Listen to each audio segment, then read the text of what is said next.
RTV app వార్తల్ని క్షణాల్లో చదివే అవకాశం ఉంటుంది. ఒక న్యూస్ పేపర్, ఒక టెలివిజన్ ఛానల్ మీ చేతుల్లో ఎప్పుడూ ఉంటాయి. వారం రోజులుగా ప్రయత్నం చేసినటువంటి ఒక మిస్సింగ్ కేసు శ్రీ మండవ వెంకట రమణారావు గారు 61 ఇయర్స్. ఈయన ఎంపీడీఓగా నరసాపురం మండలంలో వెస్ట్ గోదావరి డిస్ట్రిక్ట్లో పనిచేస్తూ ఉన్నారు. ఈయన 15వ తేదీ ఉదయం 11 గంటల ప్రాంతంలో నాకు మచిలీపట్నంలో కొంత పని ఉంది, నేను వెళ్ళి రావాలని చెప్పేసి ఇంట్లో చెప్పి ఆయన కంగారుగా వెళ్ళిపోవడం జరిగింది. వెళ్తూ ఆయన తన దగ్గర ఉన్నటువంటి స్కూటీని తీసుకుని వెళ్ళారు. ఆ స్కూటీతో మచిలీపట్నం వరకు వచ్చి అక్కడ రైల్వే స్టేషన్లో తన బండిని పార్క్ చేశారు. అక్కడ పార్క్ చేసినప్పుడు అక్కడ పార్క్ చేసేటువంటి పార్కింగ్ ప్లేస్లో ఒక వ్యక్తిని అడిగారు, విజయవాడకి ట్రైన్ ఎన్ని గంటలకు ఉంటుంది ఎట్లా అని అడిగితే ఆయన చెప్పారు. ఆ టైంలో కొండవీడు ఎక్స్ప్రెస్ ఉండింది. సో సుమారుగా ఒక 3:30 మధ్యాహ్నం ఆ ప్రాంతంలో కొండవీడు ఎక్స్ప్రెస్ ఎక్కడం జరిగింది. తర్వాత మా విచారణలో తేలింది ఏంటంటే ఆ Kondaveedu express Madhuranagar railway station దాటిన తర్వాత ఒక 7 నిమిషాల పాటు అక్కడ ఆగడం జరిగింది. తర్వాత మళ్ళీ 15వ తేదీ అర్ధరాత్రి 1:15 వాళ్ళ చిన్నబ్బాయి మహిదర్కి ఒక వాట్సాప్ మెసేజ్ రావడం జరిగింది. దాంట్లో ఒక 3 పేజీల లెటరు, అంటే ఒక 2 పేజీలు పవన్ కళ్యాణ్ గారికి, ఒకటి ఫ్యామిలీకి రాసినటువంటి లెటరు దానిలో పోస్ట్ చేయడం జరిగింది. దానిలో ఇట్లాగా ఈ పంటు పాటకు సంబంధించినటువంటి డబ్బులు కట్టించాల్సింది ఉంది, అది కట్టించలేకపోవడం వల్ల తను 2025 మార్చి నెలాఖరికి రిటైర్ అయినటువంటి సందర్భంలో తనకు రావాల్సినటువంటి పెన్షనరీ బెనిఫిట్స్ అవి ప్రాబ్లం అవుతుంది, ఆ యొక్క బాధ్యత తన మీదకి వస్తుంది, రికవరీ వస్తుంది అనే విషయంలో ఆయన ఆందోళన చెందుతూ ఉండేవారు. సో ఆ విషయంలో మేము పూర్తిగా సైంటిఫిక్గా మనం ఈ కేసుని ఛేదించే ప్రయత్నంలో దీన్ని 2 భాగాలుగా చేయడం జరిగింది. ఒకటి, ఆ వ్యక్తి ఎక్కడికైనా వెళ్ళిపోయారా, అంటే ఏదైనా ఏదో ప్రయాణం చేసి ట్రైన్లో కానీ బస్సులో కానీ ఎక్కడికైనా వెళ్ళారా అనేది ఒక యాంగిల్.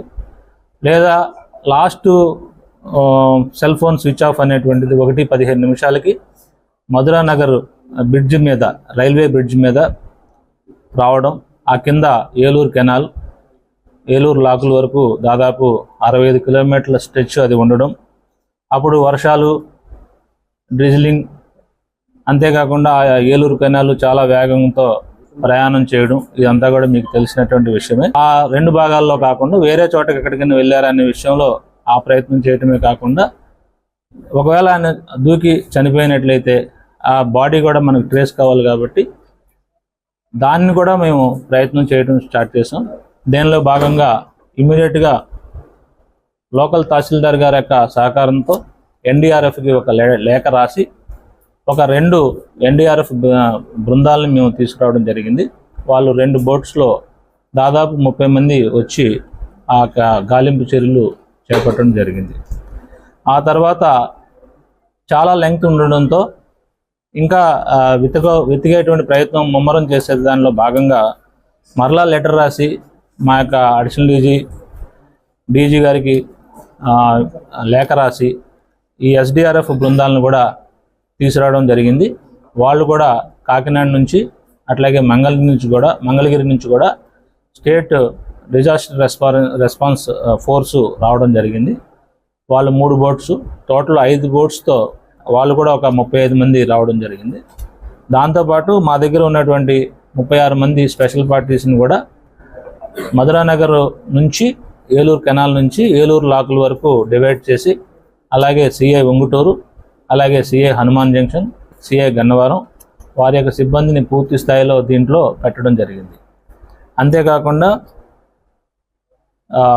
ఆక్టోపస్ నుంచి ఒక పెద్ద సైజు డ్రోన్లు, అలాగే జిల్లాలో అందుబాటులో ఉన్నటువంటి ఒక 3 డ్రోన్లు, అలాగే ఏలూరు నుంచి మరొక 3 డ్రోన్లు తెప్పించి ఎక్కడైతే బోట్స్ వెళ్ళటానికి అవకాశం ఉండదు, ఎక్కడైతే గుర్రపటెక్క బాగా ఎక్కువ ఉంటుంది, అక్కడ ఎక్కడైతే ఈ యొక్క కాలువ యొక్క విడ్త్ చాలా ఎక్కువ ఉంటుంది, అటువంటి సందర్భాల్లో డ్రోన్స్ కూడా ఎగరేసి ఈ యొక్క గాలింపు చర్యలు చేపట్టడం జరిగింది. ఈ గాలింపు చర్యలు దాదాపు 2 పర్యాయాలు మొత్తం స్ట్రెచ్ని వెరిఫై చేయడం జరిగింది. అంతేకాకుండా మధ్య మధ్యలో ఆ యొక్క కెనాల్స్లో వేరే కెనాల్స్ కలిసే ప్రాంతంలో కూడా చాలా జాగ్రత్తగా వెతకడం జరిగింది. అలా ఉంటుండగా ఇలాగ సైంటిఫిక్గా కూడా మేము ఈ యొక్క ట్రాకింగ్ మనం చూసినట్లయితే రైల్వే స్టేషన్లో సీసీటీవీ కెమెరాలో ఆయన టికెట్ తీసుకుంటూ కనబడ్డాడు, అది మీ అందరూ కూడా తెలిసిందే. తర్వాత దేవి అపార్ట్మెంట్స్ దగ్గర ఆయన 9:45 నిమిషాలకు అక్కడ నుంచి టువర్డ్స్ బయట వైపుకు వెళ్తూ కనబడడం జరిగింది, నడుచుకుంటూ వెళ్ళటం జరిగింది. అలాగే టిఫిన్ సెంటర్ దగ్గర 10 నుంచి 10 నిమిషాలకు రేణుకా టిఫిన్ సెంటర్లో టిఫిన్ చేస్తూ ఆయన డబ్బులు ఇస్తూ వాళ్ళతో మాట్లాడుతూ కనబడటం జరిగింది, అది కూడా మీ అందరికీ తెలిసినట్టు. తర్వాత అక్కడ నుంచి మహాలక్ష్మి జ్యువెలర్స్ వీడియో కెమెరాలోను సీసీటీవీ ఫుటేజ్లోను, అలాగే దాని పక్కన ఉన్నటువంటి State Bank of India CCTV ఫుటేజ్లోను, అలాగే దాని పక్కనే ఉన్నటువంటి రిలయన్స్ స్మార్ట్ సీసీటీవీ ఫుటేజ్లోను అండర్ పాస్లోంచి వెళ్తున్నట్టుగా కనబడింది. సో వీటన్నింటినీ అతను సెల్ ఫోన్ స్విచ్ ఆఫ్ చేసినప్పటికి కూడా అతనికి 2వ సెల్ ఫోన్ కూడా ఉండింది ఇంట్లో, దాన్ని కూడా మేము తీసుకొని అనలైజ్ చేసి రెండింట్లో కూడా ఒకటే మెయిల్ ఐడి ఉండడం వల్ల మనం లొకేషన్ ఆన్ చేస్తే మన ప్రమేయం లేకుండానే గూగుల్ టైమ్ లైన్ అనేటువంటిది మనల్ని ట్రాక్ చేస్తూ ఉంటుంది. సో దాంట్లో ఈ గూగుల్ టైమ్ లైన్ అనేటువంటి దాన్ని లక్కీగా 2వ సెల్ ఫోన్లో ట్రాకింగ్ ఆన్ చేసి ఉండడం వల్ల ఆయన ఎక్కడ ఉన్నప్పటికీ కూడా ఆ గూగుల్ టైమ్ లైన్ అనేటువంటిది ఈ 2 ఫోన్లో ఒకటే గూగుల్ మెయిల్ ఐడి ఉండడం వల్ల ఈ గూగుల్ టైమ్ లైన్ అనేటువంటిది అతను ప్రయాణం చేసినటువంటి దారిని స్పష్టంగా తెలియజేసింది. ఆ యొక్క లైన్ని మేము ఎక్కడైతే సీసీటీవీ కెమెరాల్లో ఏ క్షణంలో కనబడ్డారు అనే దాంతో మ్యాచ్ చేసాం. ఇప్పుడు 9:40 దగ్గర దేవి అపార్ట్మెంట్ దగ్గర కనబడ్డారు, తర్వాత 10 నుంచి 10 నిమిషాల వరకు టిఫిన్ సెంటర్ దగ్గర కనబడ్డారు.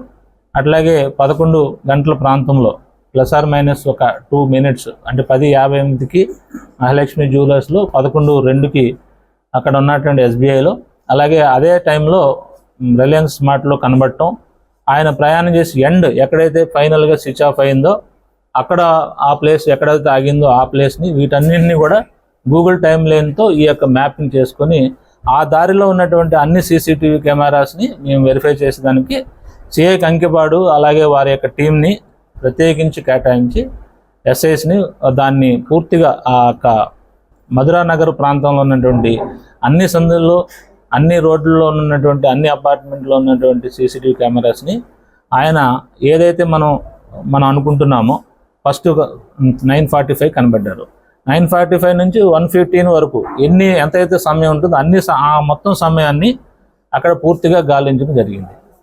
సో ఆ 1 తర్వాత 3 o'clock వరకు, ఎందుకంటే అక్కడ మనసు మార్చుకుని సెల్ ఫోన్ ఇసిరేసి ఎక్కడికన్నా మళ్ళీ ఆ దారిలో వెళ్తారనే ఉద్దేశంతో 3 గంటల వరకు అన్ని సీసీటీవీ కెమెరాస్ని మా యొక్క సిబ్బందిని పంపించి క్షుణ్ణంగా వెతకడం జరిగింది. సో దాంట్లో భాగంగానే ఒక్కొక్క సీసీటీవీ క్లిప్ రావడం, దాంతోపాటు ఈ యొక్క మిస్సింగ్ కేసు అనేటువంటిది చాలా ప్రతిష్టాత్మకమైనటువంటి ఛాలెంజింగ్గా తీసుకొని మా ఐజీ గారు, అట్లాగే మా యొక్క senior officers, IG law and order sir, అట్లాగే additional DG intelligence and director general of police, వీరందరూ కూడా ఎప్పటికప్పుడు మమ్మల్ని గైడ్ చేస్తూ మాకు కావాల్సినటువంటి ఇన్ఫ్రాస్ట్రక్చరు, అలాగే పారాఫెర్నాలియా, అలాగే ఏ విధమైనటువంటి సదుపాయాలు కానీ ఇమీడియట్గా ఏర్పాటు చేస్తున్నారు. అలాగే దీంట్లో సిఐఎస్ఎల్ వాళ్ళు కూడా మా సారు ఇన్స్ట్రక్షన్స్ మేరకు ఆ సిఐఎస్ఎల్ కూడా దీంట్లో మంచి ఇన్పుట్స్ని, అలాగే సిడిఆర్స్ని, ఐపీడిఆర్స్ని కేసు రిజిస్టర్ అయింది. దాన్ని కూడా మేము సైబర్ క్రైమ్ సెక్షన్స్ కూడా వేయటం జరిగింది. దాన్ని సైంటిఫిక్గా దాన్ని కూడా మేము డిటెక్ట్ చేస్తాం. దీని మీద ఒక స్పెషల్ డ్రైవ్ కండక్ట్ చేద్దాం అనుకుంటున్నాము. నేను 1 week అయింది జాయిన్ అయ్యి. సో ఇప్పటి వరకు ఏవైతే ఈ లోన్ యాప్స్కి సంబంధించి ఉన్నారో ఈ రెగ్యులర్గా చేసేటువంటి ఒక గ్యాంగే మళ్ళీ చేస్తూ ఉంటారు. దాని మీద మేము ఒక డ్రైవ్ కండక్ట్ చేసినట్లయితే కామన్ అక్యూజ్డ్ ఉంటారు కాబట్టి ఒక కేసు డిటెక్ట్ అయితే మిగిలినవి కూడా ఆటోమేటిక్గా డిటెక్ట్ అవుతుంది. వాళ్ళందరి మీద చట్టపరంగా ఏ రకమైన యాక్షన్ తీసుకోవాలో ఆ రకంగా చేసుకుంటాం. అలాగే జిఆర్పిఎస్ని అన్నింటిని కూడా సకాలంలో ప్రొడ్యూస్ ఇవ్వటం వల్ల మేము ఈ యొక్క కేసు అలాగే రకరకాలటువంటి ఇన్వెస్టిగేషన్ అని చాలా ముందుకు తీసుకెళ్ళగలిగాము.